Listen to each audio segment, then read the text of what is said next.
Hey guys, for Blender95, recording live from your local county prison cell. So there's been a bit of a delay in making these, because it's been fucking freezing outside. So obviously, it's gonna halt up my wanting to be out and in the car and everything. But I found some time to do this one, and this one's also it includes a character that I personally really like and think deserves more and should be represented more, but is most likely not going to be. This fight is Miyamoto Usagi, often incorrectly said as Usagi Yojimbo due to the toy line, and Puss in Boots, right? Usagi being from his own line of comics, and also some crossover with the Teenage Mutant Ninja Turtles, and Puss in Boots from the DreamWorks universe, right? Now, the connections are pretty good. It's,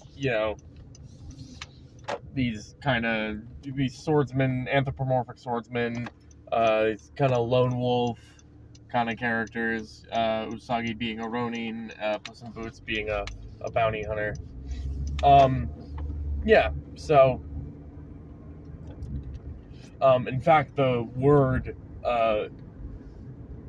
Yojimbo in Japanese, I don't know if it's pronounced correctly, but that's what the reason the comic is called Usagi Yojimbo is that Usagi means bunny or rabbit or something along those lines, and Yojimbo means like bodyguard or something like that. I don't know if that's accurate, but that's like the explanation. But we'll start.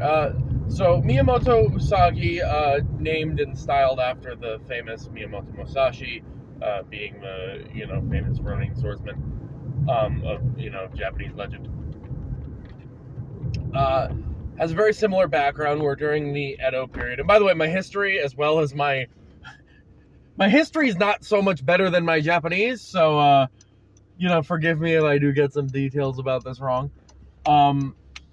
During the Edo period was a time where the Japanese military was kind of centralized and ran by the emperor, whereas before it had been run by houses and warlords that kind of battled against each other specifically, which left a lot of the warlords, top generals, being the samurai, left them out of work. So many of them would either become bodyguards, many of them would become bandits, and then again, don't know how historically accurate this is, some of them would go on what was called the warrior's path, which was they would just wander around aimlessly, looking for self-improvement or enlightenment or, just a purpose, pretty much.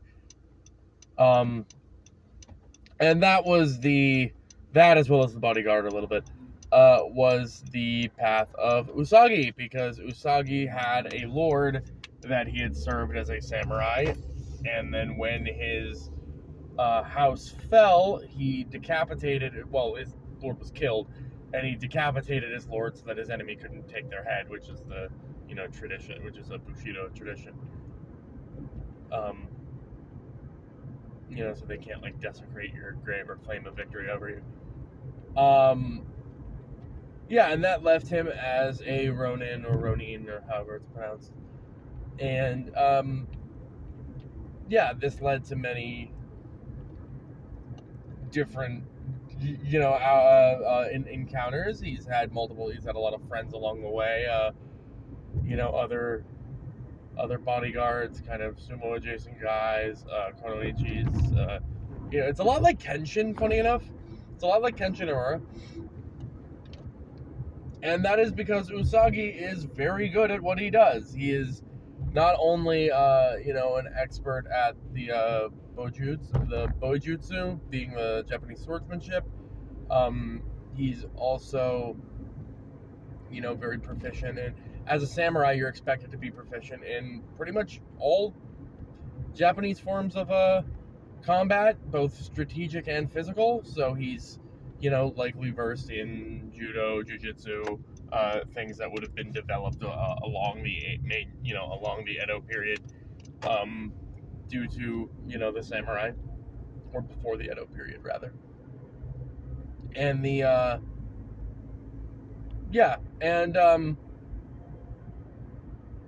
he has this style of fighting which is described. This is again one of those things that they took from Musashi, where he was described as having a style of fighting that was very non-traditional, very non-rigid, because typically Japanese swordsmanship styles were very rehearsed. It's kind of like a Jeet Kune Do kind of situation, where he kind of just learns all he can from all these different things and adapts it into his own, and then uses what he knows, situation to situation. Which is very non-traditional. Traditionally, it was this house's style, and we fight using this style. And when someone does movement A, we respond with movement B. When somebody does movement, we respond with movement C, right? Like, that was the traditional sense of fighting. So he has a very, non-traditional style meant to, like, keep his opponents off their game, keep them off balance, and kind of take advantage of the rigid styles of his time. As well as he also has what's described as a sixth sense for danger. But this isn't like a spidey sense or anything. They really glaze it a lot, but it's really just him having like a good situational awareness and like a good intuition, and good reflexes. It's not like, like I said, it's not like the spider sense. It's not ultra instinct. But yeah, no, he's an incredible samurai. He's and very morally good. He often puts himself in despite being technically, despite it being illegal to be a ronin at this point in the history, he still throws himself in front of dangerous situations to protect others. So that's our guy, right? Okay. Now, let's look at Puss in Boots. So Puss in Boots, I actually forget his origin story. There is a canonical origin story to him in the DreamWorks universe, but we know him from Shrek. We know him from the movie. You might know him from the Netflix show. I doubt it, honestly. But yeah, modeled after Zorro, or more specifically Antonio Banderas' iteration of Zorro. I've covered Zorro, actually. And really, he's a cat. Short answer is he's a cat with a sword and whatnot. Long answer is he's fought magical beings. He's fought, he's fought death itself. He's had all these crazy encounters. He's fought people in the Shrek universe. He takes on multiple armed guards at one point. He is fun. He is in the DreamWorks universe. Well, not the entire DreamWorks universe, but in the Far, Far Away universe, he is the most feared bounty hunter. To the point where he's he's spent 8 of his 9 lives foolishly and wasted them, but his 9th life, he just hasn't, nobody has been able to take him down in the years that, he's been doing this. He has, now that's the thing, the 9 lives thing would probably, I would assume it would be, we would have him have 1 life and not 9, because that's kind of, cheating, especially because his 9 lives thing kind of ends, it's more along the lines of a reincarnation than it is a regeneration or anything. So we kind of assume that he's we kind of assume that in Death Battle, if you killed him, that would count. even if he would come back eventually. But yeah, no, I mean, just through feats alone and through reputation alone, Puss in Boots becomes this incredible, despite being like, you know, the size of a cat. That's the thing. I'm gonna get into a little later. But yeah, like, he has the features of a cat, which would mean, you know, if we take into consideration like just having whiskers, right? Okay, his whiskers mean that he has this like superhuman level of equilibrium and balance. He has this superhuman you know, like level of what's it called, of kinesis, where like you can, you know, where your body is in physical space. Yeah, you know, cats have like superhuman sense of hearing and smell, and their eyesight's maybe the only thing that's not as good or only as good as a human's. But yeah, I mean, like, not only that, he has claws that he has used. And in the movie, we know he gets the Gatito blade, which is the, you know, the little short thing that he keeps on him. So, yeah.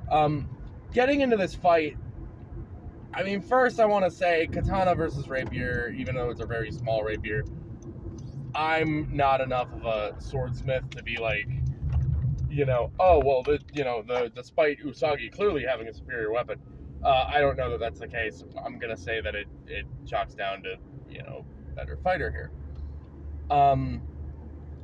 Now, the thing to take into consideration here, there's a lot of things that you might not be considering, right? Yes, you know, I said that Puss in Boots is like a normal cat, so you think, oh, well, what about Usagi? Wouldn't he get all the abilities of the rabbit? Usagi's more of a person, like an anthropomorphic rabbit, than Puss in Boots is a cat, and we don't really see Usagi, despite being like fast, we don't really see him display any like physical qualities of being a rabbit. Like, we don't see him have an enhanced sense of smell or anything, or, you know, rabbits are very sensitive to vibrations, right? We don't really see that. Maybe that's where his sixth sense comes from. And also, like, cats do have more of what can be called a sixth sense, like a physically recognizable sixth sense, whereas Usagi just has, like, again, a tendency to avoid danger or detect danger. So Puss is probably more inclined to do that. Also, the fact that Usagi's fighting style is based upon, like, you know, he's kind of really good at what he does because he's able to throw off more rigid fighters, which Puss isn't. Puss in Boots isn't. I've been avoiding that the whole time. You know, Puss in Boots has all this experience. Usagi has somewhat relatable experience, you know, fighting all the opponents of his time, but also fighting, like, he's one-on-4 the Ninja Turtles in multiple incarnations, actually, because he's one-on-4 the actual Ninja Turtles that have that he's crossed over with. And then in his comic, there was actually a magical equivalent of the Ninja Turtles where this, like, Tao Master basically, like, transformed 4 turtles, like, used magic to transform 4 turtles into, like, Kappas that very conveniently resembled the Ninja Turtles. And he one-on-4 them, too. I'm not going to sit here and say that, like, him having, like, the Ninja Turtles facing, like, the Triceratons, you know, scales to Usagi somehow, or Usagi scales to that, but he does have, you know, a good amount of comparable otherworld experience like Puss in Boots does. The thing is, even though he wasted his first 8, Puss in Boots does have 9 lives worth of experience doing what he's doing. So that kind of comes into play when you think about it that way. And you might say, well, Usagi has the height advantage, or the size advantage, but again, so does everyone else Puss in Boots fights, especially Jack Horner, or Hormer, I can't remember. Who is just a gargantuan guy, and Lobo, who is just a full-size, like, anthropomorphic wolf, who is also just death itself. And Puss in Boots is still able to fight them. The other thing that I think is it probably doesn't come into play too much, but it would probably happen in a death battle episode. Usagi's a very, like, because of Bushido and his training, he's a very honorable person, and he's very compassionate, and he does throw himself into the line of danger and put himself at risk unnecessarily. That fucking stare that Puss in Boots does would absolutely work on Usagi. Would 1000% work on Usagi. So, you know, the kitty stare where they go, "Aw," you know, right? Usagi would absolutely be like, "I'm sorry, you know, we didn't need to fight," and then Puss would fucking try to stay, you know, would swing at him, right? Yeah. Usagi does have the advantage with martial arts over, whereas Puss in Boots just, you know, only, like, if he's disarmed, now he does have like a Tito blade as a backup weapon, but if he's disarmed, he's not really very threatening. He has, you know, he did use a stick for half the movie, but, you know, he's not as threatening without a weapon in his hand. Usagi is, but this is not going to be determined by that. This is going to be determined by the sword, and I think, honestly, I wasn't expecting this, kind of looking into it, but I do think Puss in Boots wins this. So yeah. Anyway, this is a good fight. I'm glad I was able to do this. Verbal Engine 95. See ya.